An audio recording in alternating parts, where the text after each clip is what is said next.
کہ جس وقت وہ شخص اپنی زبان سے اللہ کا نام لیتا تھا تو بے اختیار جی چاہتا تھا کہ سر اس کے قدموں پر رکھ دیجئے۔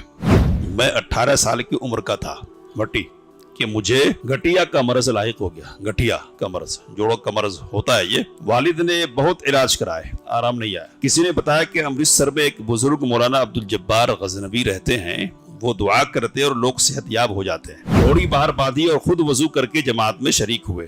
جو بزرگ امامت کرا رہے تھے وہ اس درد و سوز سے قرآن مجید پڑھ رہے تھے کہ دل ان کی طرف کھینچا جاتا تھا۔ نماز کے بعد انہوں نے میری طرف دیکھا، ادھر والد صاحب نے آگے بڑھ کر دعا کی درخواست کی۔ انہوں نے دعا کے لیے ہاتھ اٹھائے۔ جیسے جیسے وہ دعا مانگ رہے تھے یوں احساس ہوتا تھا جیسے میرے جوڑوں کی بندش کھل رہی تھی۔ کرامت ایک چیز ہوتی ہے اور ایک چیز ہے معجزہ۔ معجزہ کا ظہور نبیوں کے ذریعے سے ہوتا ہے اور کرامت کا ظہور غیر نبی سے ہوتا ہے۔ معجزے کے ذریعے سے نبی کی عزت افزائی کی جاتی ہے نا، اس کی شان بتلائی جاتی ہے، اور کرامت کے ذریعے سے کسی اللہ کے نیک اور صالح بندے کی عزت افزائی اللہ تعالیٰ کی طرف سے ہوتی ہے۔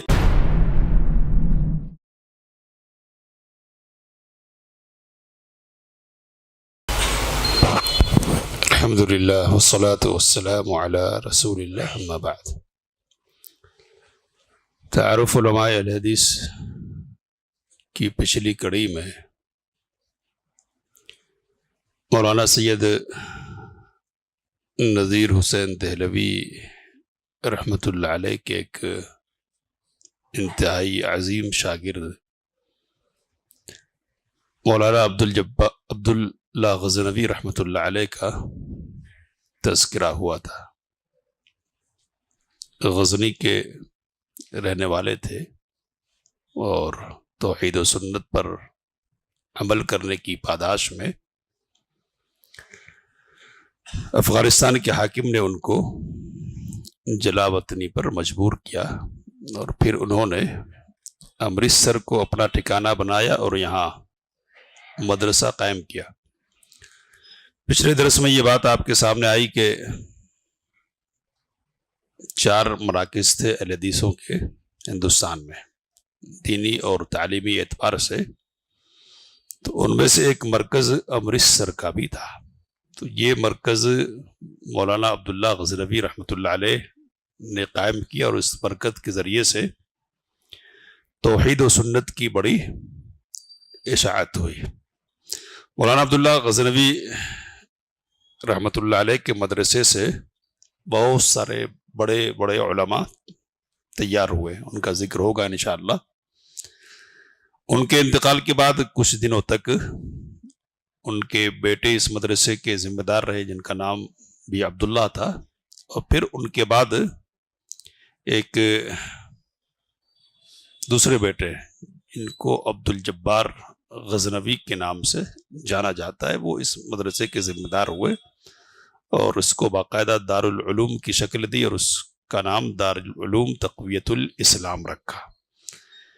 مولانا عبدالجبار غزنوی رحمۃ اللہ علیہ کے سلسلے میں یہ بات پچھلے درس میں آپ کے سامنے رکھی گئی کہ ان کو جماعت میں امام کا لقب حاصل ہے، ان کو باقاعدہ امام کہہ کر پکارا جاتا تھا، یعنی مسجد کا امام نہیں بلکہ امام مطلب سردار، اس معنی میں امام۔ ان کے سلسلے میں کچھ باتیں آپ کے سامنے رکھی گئی تھی، آج کچھ چیزیں آپ کے سامنے رکھنے کی کوشش کی جائے گی۔ بڑے نیک بزرگ تھے اور مولانا عبدالحی رائے بریلوی، مولانا سید ابو الحسن علی ندوی کے والد ہیں، انہوں نے عربی میں علماء کے تعارف پر مشتمل کتاب لکھی ہے، نزہۃ الخواطر، کئی جلدوں میں کتاب ہے یہ۔ تو اس میں کتاب میں انہوں نے تعارف کرواتے ہوئے لکھا کہ ان کی امامت پر اور علم پر علماء کا اتفاق ہے، اجماع، کہ واقعتاً صاحب علم تھے اور صاحب تقویٰ تھے، لکھا ہے۔ ان کے جو صاحبزادے ہیں مولانا ابو الحسن علی ندوی رحمۃ اللہ علیہ، انہوں نے 2 قصے ان سے متعلق لکھے، اشارہ میں نے پچھلے ہفتے کیا تھا، اب ان کے لفظوں میں آپ کے سامنے رکھ رہا ہوں۔ انہوں نے لکھا کہ بچپن سے جن صادق العقیدہ یعنی سچے عقیدے کے حامل سنت اور متبع سنت بزرگوں اور اللہ کے خاص بندوں کا نام عظمت و عقیدت کے ساتھ کان میں پڑا تھا، ان میں مولانا سید عبداللہ غزنوی اور ان کے خلف الرشید مولانا سید عبدالجبار غزنوی تھے۔ کہتے کہ یہ حضرات غزنی کے رہنے والے تھے، لیکن اپنے خالص عقیدہ توحید اور کامل پیروی سنت و اتباع سلف کے جرم میں ان کو افضل خان امیر کابل کے عہد حکومت میں اپنے وطن کو خیر باد کہنا پڑا، اور انہوں نے الذین اخرجوا من دیارہم بغیر حق الا ان یقولوا ربنا اللہ کا مصداق بن کر ہجرت کی اور اپنے خاندان کے ساتھ امرتسر میں سکونت اختیار کی۔ کہتے کہ وہ بڑے پایا کے بزرگ، داعی اللہ، توحید و سنت کے مبلغ اور ناشر قرآن و حدیث سے، ان کی ولادت و بزرگی پر اس نواح کے لوگ یعنی علاقے کے لوگ اور اہل نظر معاصرین کا اتفاق ہے۔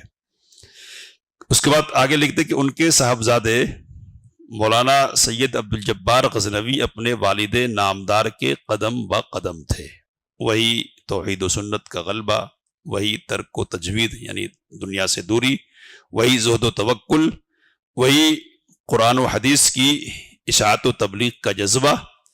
مصنف نزہۃ الخواطر نے ان کا تذکرہ کرتے ہوئے یہ الفاظ لکھے کہ ان کی ولایت اور جلالت شان پر اہل زمانہ کا اتفاق ہے۔ کہتے کہ 1331 ہجری میں انہوں نے امرتسر میں وفات پائی۔ وہ اپنے خاص رنگ میں قرآن مجید کا درس دیتے تھے، خاص رنگ میں۔ رجب 1320 ہجری یعنی اکتوبر 1902 عیسوی میں ندوۃ العلماء کا امرتسر میں سالانہ اجلاس تھا۔ ہندوستان کے چوٹی کے علماء اور مشاہیر شریک تھے۔ نواب صدر یار جنگ حبیب الرحمن خان شیروانی روایت کرتے ہیں کہ علامہ شبلی بھی ایک دن اس درس میں یعنی درس قرآن میں شریک ہوئے۔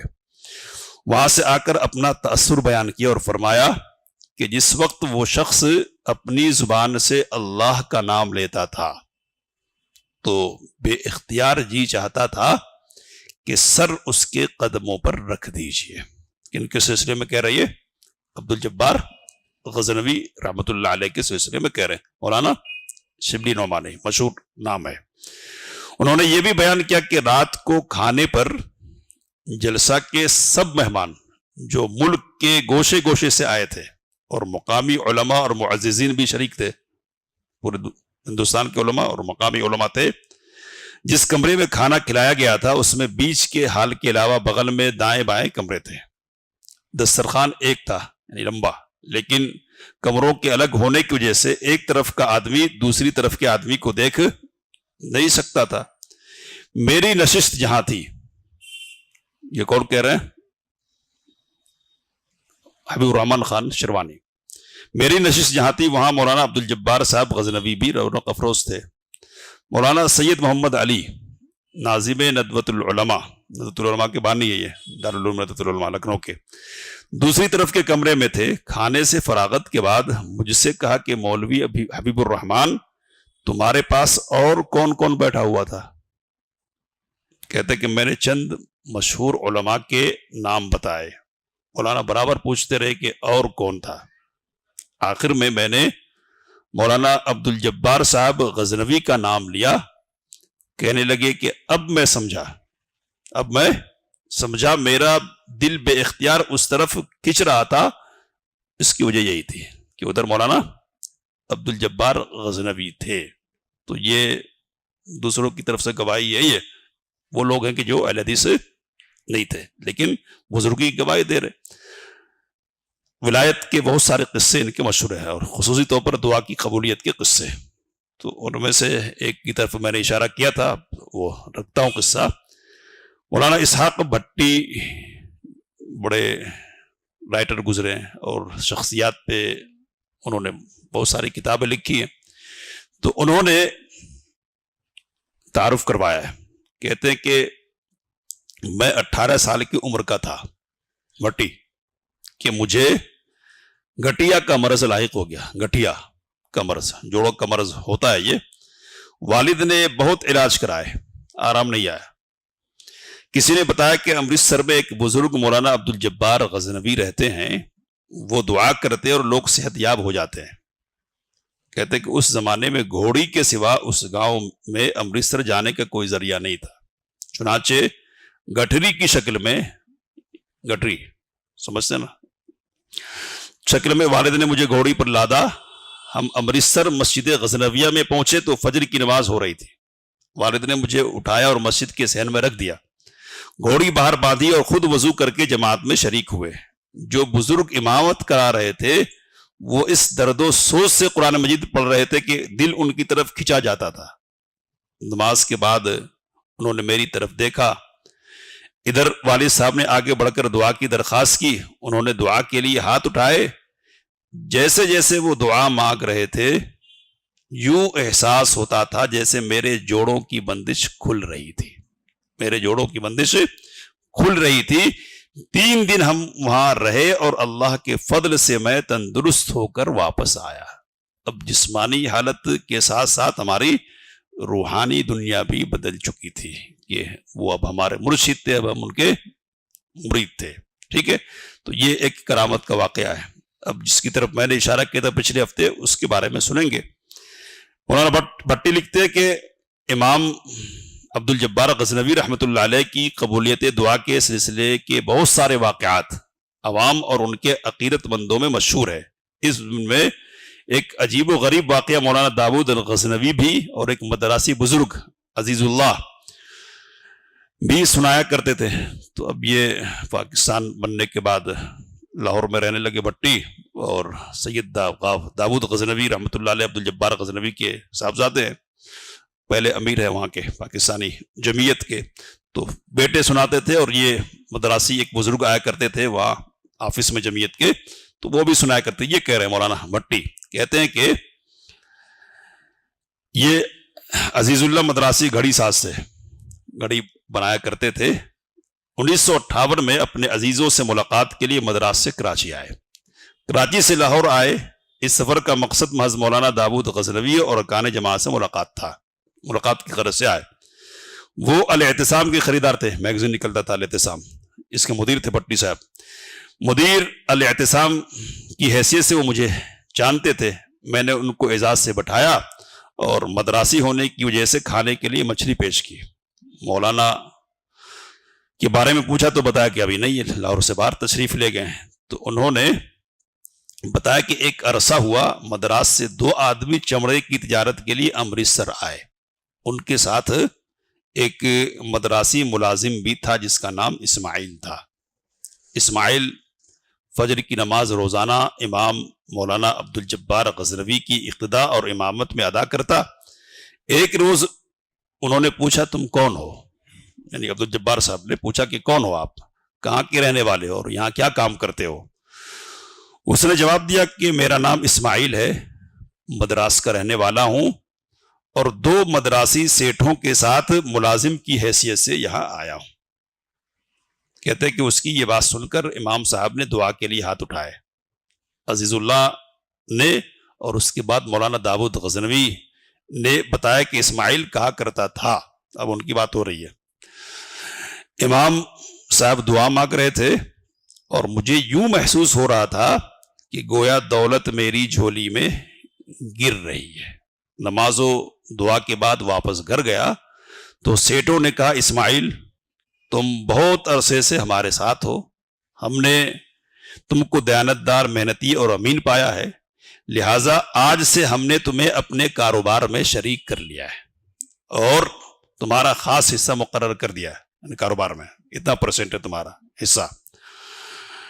اپنے حصے کی رقم تم نقد ادا نہیں کرو گے، یعنی وہ جو حصہ تمہارا ہے نا پارٹنرشپ کے طور پر، وہ تم کو دینا نہیں ہے، بلکہ تمہاری جو تنخواہ ہے نا اس میں سے کٹ کر کے ہم اس میں جمع کریں گے، وہ حصہ تمہارا ہوگا.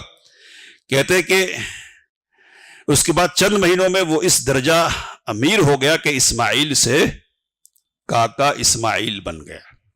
کاکا اسماعیل بن گیا. کاکا مدراس کی زبان میں سیٹھ کو کہتے ہیں۔ تو اب وہ جو ملازم تھا وہ سیٹھ ہو گیا۔ کہتے کاکا اسماعیل نہایت نیک آدمی تھے، انہوں نے صوبہ مدراس کے ضلع اوکاٹ میں کئی ایکڑ زمین خریدی، اس کو آباد کیا اور اس کا نام محمد آباد رکھا۔ وہاں ایک بہت بڑا اسلامی دارالعلوم قائم کیا جو اب تک کامیابی سے چل رہا ہے اور ہندوستان کے مشہور اسلامی مدارس میں سے ایک ہے۔ مولانا نے بتایا، مولانا داؤد غزنوی نے بتایا کہ دارالعلوم کے سالانہ جلسے تقسیم اسناد میں، سالانہ جلسے میں جب سندیں بڑھتی ہیں تو اس میں مجھے باقاعدہ شرکت کی دعوت دی جاتی تھی، اور میں وہاں جاتا تو کاکا اسماعیل اور ان کے خاندان کے لوگ انتہائی احترام سے پیش آتے اور یہ واقعہ ضرور بیان کرتے۔ تو اب یہ واقعہ سن لیا آپ نے، اب اس میں تھوڑی سی آگے پیچھے ترتیب وغیرہ میں فرق ہو سکتا ہے، اور بعض لوگوں نے کہا کہ بٹی صاحب سے غلطی ہوئی ہے سنانے میں، لیکن جو بھی ہو بہرحال اب یہ جو کاکا اسماعیل ہے کون ہے؟ یہ تو نام وغیرہ میں غلطی ہوئی ہے یا بعد میں بیٹے نے مدرسہ قائم کیا ہے؟ تو یہ جو جس مدرسے کا ذکر ہو رہا ہے نا وہ کون سا مدرسہ ہے؟ تو پچھلے ہفتے میں نے آپ کو بتایا تھا کہ یہ جامعہ دارالسلام عمر آباد ہے۔ عمری علماء کو آپ جانتے ہیں، اس مدرسے بھی اس سے بھی خوب واقف ہے۔ تو یہ جو مدرسہ ہے نا، یہ مولانا سید عبد الجبار غزنوی رحمۃ اللہ علیہ کی دعاؤں کا ثمرہ ہے، یہ کہنا چاہیے، اور یہ کہنا چاہیے کہ ان کی کرامتوں کا ایک نتیجہ ہے۔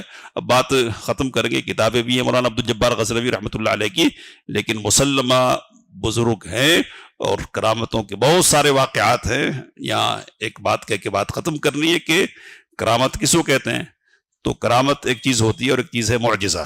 معجزہ کا ظہور نبیوں کے ذریعے سے ہوتا ہے اور کرامت کا ظہور غیر نبی سے ہوتا ہے۔ معجزے کے ذریعے سے نبی کی عزت افزائی کی جاتی ہے نا، اس کی شان بتلائی جاتی ہے، اور کرامت کے ذریعے سے کسی اللہ کے نیک اور صالح بندے کی عزت افزائی اللہ تعالیٰ کی طرف سے ہوتی ہے۔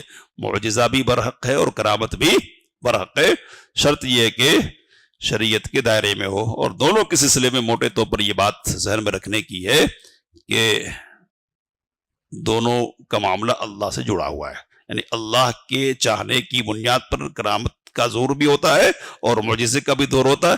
نہ نبی کا دخل معجزے کے سلسلے میں ہوتا کہ جب چاہے وہ لے آئے، نہ ہی کرامت کے سلسلے میں کسی بزرگ کا دخل ہوتا کہ وہ جب چاہے کوئی کرامت پیش کر دے۔ اللہ جب چاہے کرامت ظاہر ہوتی ہے اور اللہ کے چاہنے پر معجزے کا ظہور ہوتا ہے۔ بات یہ ہے کہ یہاں بھی صاحب کرامات بزرگ ہوئے ہیں، اور کرامت کا انکار کرتے ہو اس طرح کی کوئی بات یہاں پائی نہیں جاتی، یہ غلط فہمی جو پھیلائی جاتی ہے۔ اللہ سے دعا کی باتوں کو سمجھنے سکھانے کی توفیق عطا فرمائے، آمین۔ وآخر دعوانا الحمدللہ۔